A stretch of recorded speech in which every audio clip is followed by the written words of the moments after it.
เพื่อจัดกระเหาะนี่ซะครับสมุนมาเลยช่วยพักก็ไหวเลยป้าหากินคนกินที่หนูมันน่ะ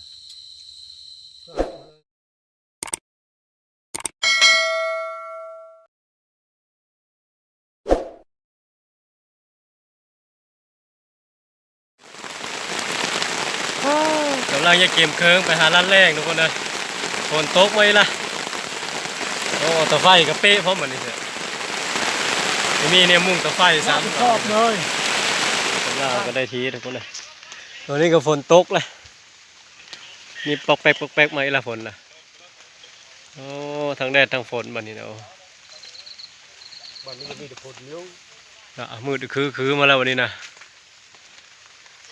เห็นพายุ13มา16ครูบอกจะแห้งจะดีเฮ้ยเชื่อมีดเฮ้ยขำอู่ะมาอีกแล้วมาอีกแล้วฝนมาอีกแล้วนั่นนี่เฮ้ยเฮ้ยที่เขาอันวัดโตตัสนะโอ้ขึ้นดงขึ้นป่ามาเราได้ฝนนะอันตกระยะเสือตอนแรกนี่คักขนาดไปหาฝึกกระเหาะนะหาฝึกหมูก็คัก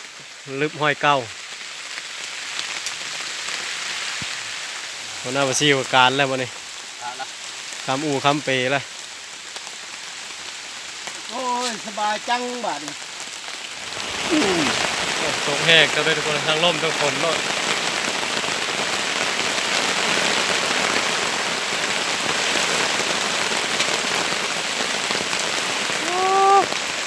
ทางกำลังแห้งเสร็จแล้วเมื่อเนี่ยอีแล้ว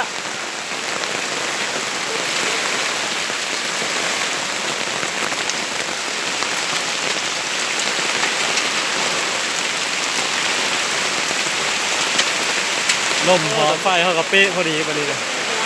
มีแนวมุ่ง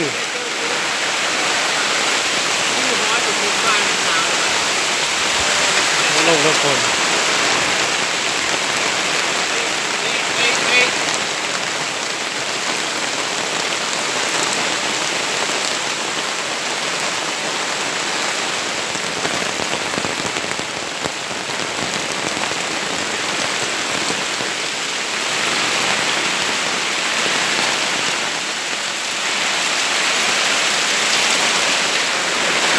นี่ชำระกระตะฝนละ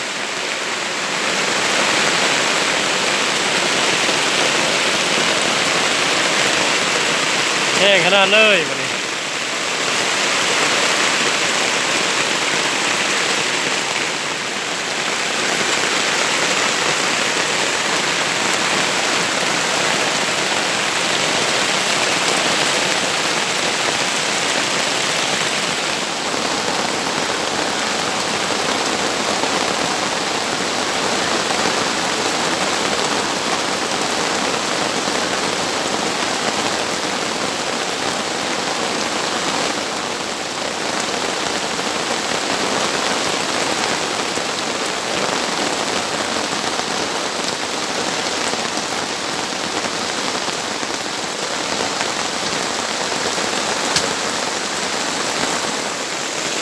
ดีเลยงานอ่ะ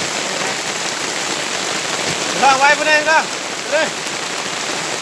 นี่จุดการปีนจุดได้เรา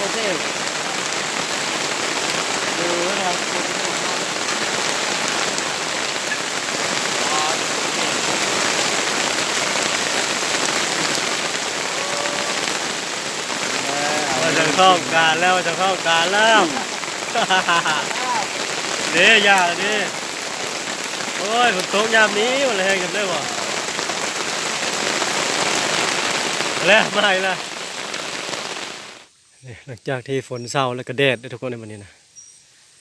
แดดแจ่มไปโอ้บรรยากาศสบีมอบเลยมันล่มเดี๋ยวก็เหาะไปกับบีปลาเลอร์และบีจักซ้ำแล้วนี่มันล่มทุกคนเลยฮะเนื้อใดก็ย่าลุยต่อมันคาดเป็นของเฮามันก็สีได้ย้อนละรัดแรงทีมงานก็แยกย้ายเดี๋ยวออดแล้วได้คนนึงบีได้กับผู้สองได้นะหลายคนออกไปลุ้นๆทุกคนสีได้เผื่อรอบนี้รอบแรงแหวะบางทีมงานหัวหน้าดอนก็ท่านได้ไปได้ยินเสียงปะอยู่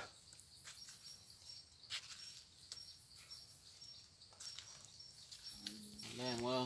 อันแรกมาได้ลูกไปเอาหมูนะ ประมาณ ประมาณละอุกอ่างละมูเลย ทำน้ำกินกาแฟละโอ้ยหากินก่อนเด้อ อะไร เดี๋ยวมาแก้มพี่แล้ว กินกินละเธออยากเขายืมกาแฟเมื่อละตอนนี้ กาแฟอยู่บ้านนู้นเลยกาแฟ หอยจะออกที่เสือ หลังจากที่เอามาแต่บ้านหัวหน้าดอนทุกคนเลยเอามาไก่เติบเห็นนอนเดี๋ยวมาสิแม่กระห้อขอให้จอบมาสาดไปเลย มาวันนี้ไปเห็นกระแตไตอยู่หอนนะทุกคนเลยซอยได้จักถือจะเพื่อได้ไก่เติบมีจะมั่นใจไปเลยมันอยู่ไก่เมื่อกี้มันกระบอกอยู่นี่มีกระบอกทุกคนเลยอยู่นี่กัน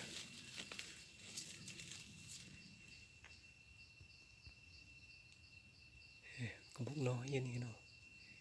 สิกระไนกระแตเสี้ยวๆยังไงก็ได้ตัวหนึ่งซอยจักถือบิถือดอกไก่เติบ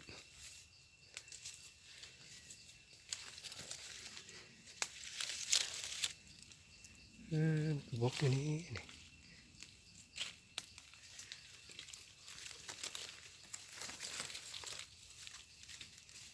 เดี๋ยวมันกินง้ออย่างนี้ทุกคนเลยเห็นหนมันแล้วนี่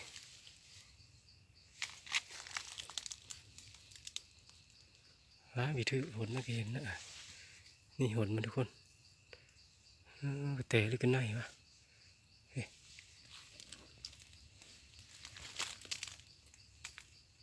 ถือถือเห็นหนมันไปไรเลยซะคือเห็นกระโตมันซะเห็นแตะหนทุกคนกระโตวิเห็นถือข้างในอะไรถือห่างมาวะ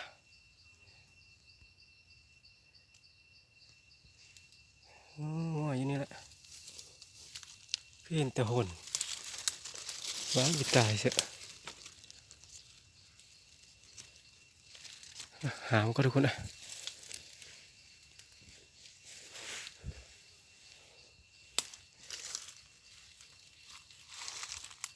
เห็นแต่หน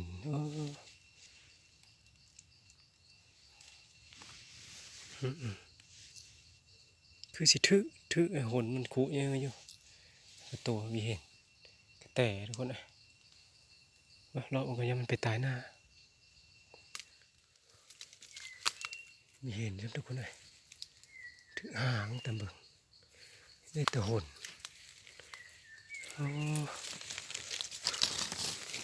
มันอยู่ไกลเลยนะก็มันนะบอลมันกินก็น่าเลยเดี๋ยวนี้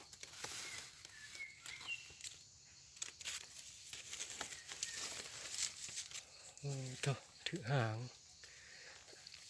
ได้แต่หนไปเลยนะมีมารรอบนี้ลุ้นตัวใหม่ทุกคน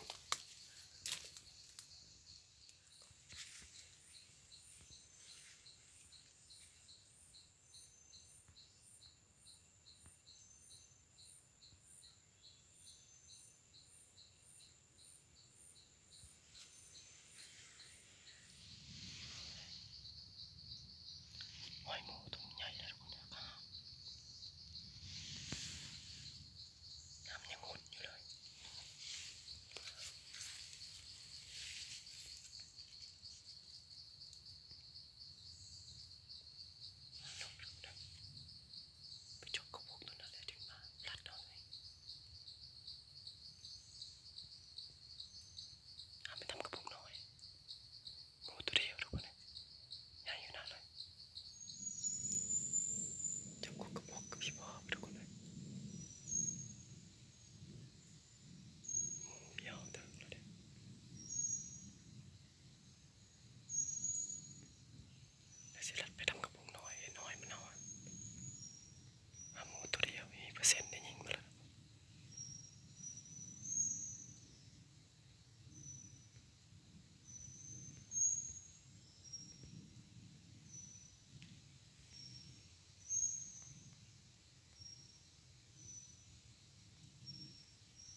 บ่อนเลยทุกคนเลยรัดแรงบ่ได้อย่างทีมงานมาบ่รู้ว่าเสียงปะเสียงแซวอะไร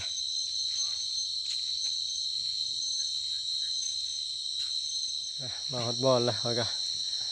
วาดให้เพื่อปันทุนละ ไม่ใช่จ้ะ มานเพื่อได้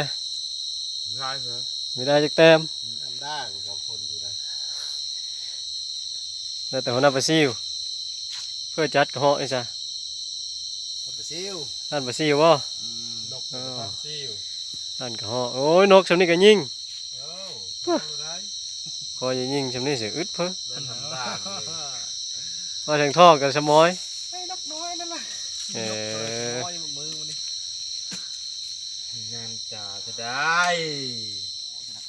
ทีมห้านทีมห้านเลย งาน ทีมงานเฮาก็บ่ผิดหวังเนาะมีได้กินโคจิร้องอันนี้กันเนาะโอ้ผ่านปลาซิวเพิ่นเฮ็ดโลด นี่เรียนมือว้าวใช่ทำด่าง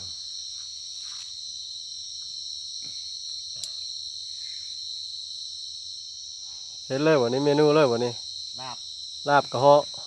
บ่ฉันทองคือเก้ามือนี่ ว่าอย่างท่ออีละ บ่ฉันทองกินแซ่บเด้ เออ ผ่านสั่งให้กินแซ่บ หิงเอาบ่อชนท่องวิจมานำเด้มาเลยที่เฮ็ดกิน โอ้เขามักอะไรกินนึ่งข้าวให้กิน โอ้ ข้าวก็เรานึ่งแล้วแล้ววันนี้ ฝีมือผู้เก่าเนาะว่าจังท่องคือเก่าแผนกปอโค ลาบเราวันนี้ครับมันมุนมาเลย เว้นนี้ก้อยวันนี้ลาบ นี่คือดีเนาะ อืม คือกันลาบก้อย โอ้หน้าปลาซิวมาในรอบนี้เนาะ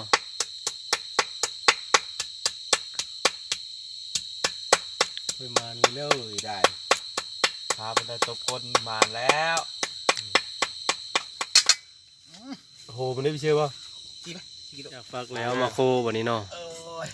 โอ้ก่อน เฮ็ดหมอความได้ ว่ามันช่วยได้ป่ะ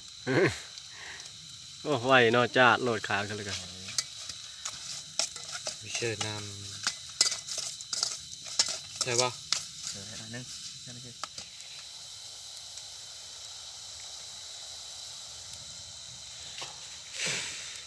ดูมันหยองคักเลยเนาะอย่างงาม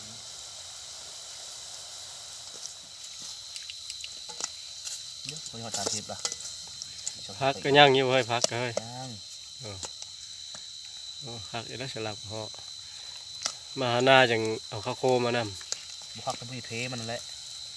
เทมันผ่านซิวเฮ็ดหมดละว้ายสุกเรียบร้อยก็มีเท่หอม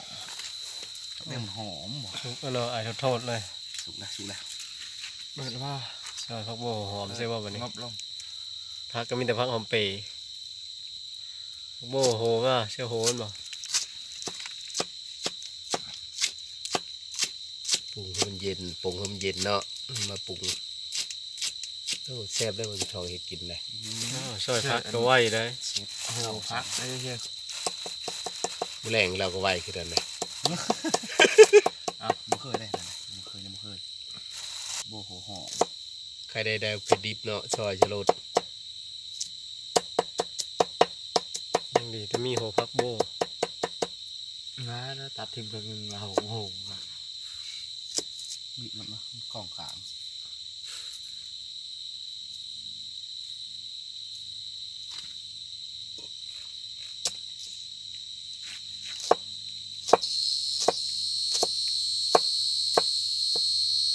เอาจีร้อนมาจีเลย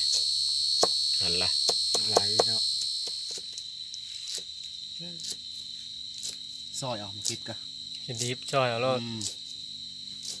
สูตรนี้สูตรหนึ่งเพิ่งบินมาเลยจิเอาไว้เชฟเอาไว้เครื่องบินเขมรแล้วนะจีโรดมาส่งเข้าให้บุปัด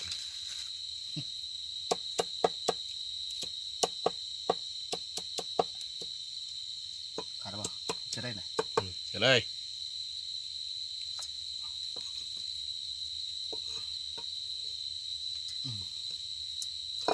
ข้าวโพดใช่ มือโค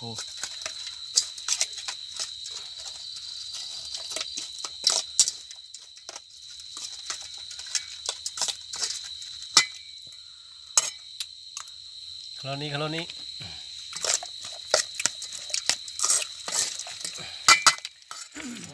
ตักก่อน เป็นสิทาสิข้าวแรงลูกหลานมันนี่กะ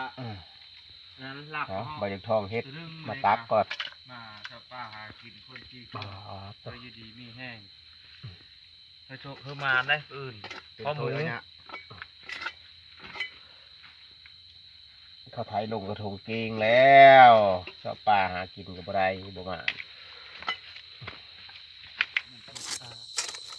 ไปลงมือแล้วนะมาทุกคนโอ้หอมซอยๆสิเป็นจะแซ่บนี่คือน้ำลายออกๆแล้วเบิ่งคำใหญ่ๆแล้วได้กลับมาคิดนี่ มื้อเช้าได้ก่อน โดด แรงลาบก็เหาะว่ะพอได้กินอยู่ อืม เรื่องแซ่บบ่จ้าบ่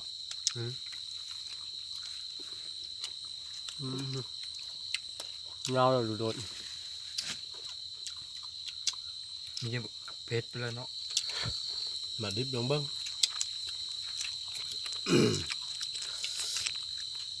มาจิลาบกระหอมนี่ เฮ็ดคำใหญ่เลย ไว้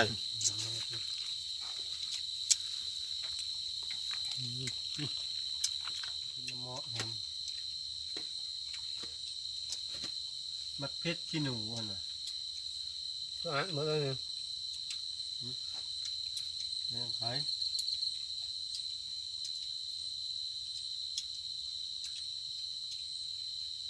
แม่ไปชี้เขาหนันยาวละ เจ้าคือยาคือห้ามไม่ละ พอไปล้างมือ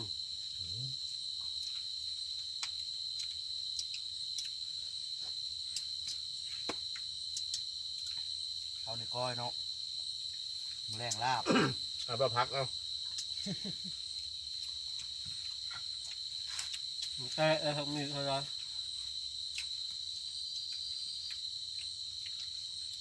มืออื่นว่าจัดจี้ตีนจี้แล้วเมื่อพร้อม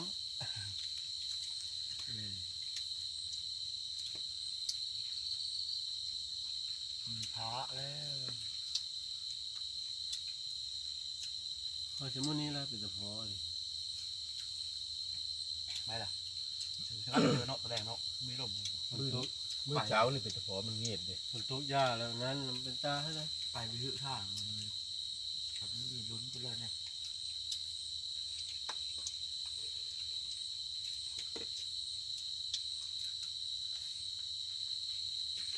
ได้ละ อิ่มแซ่บ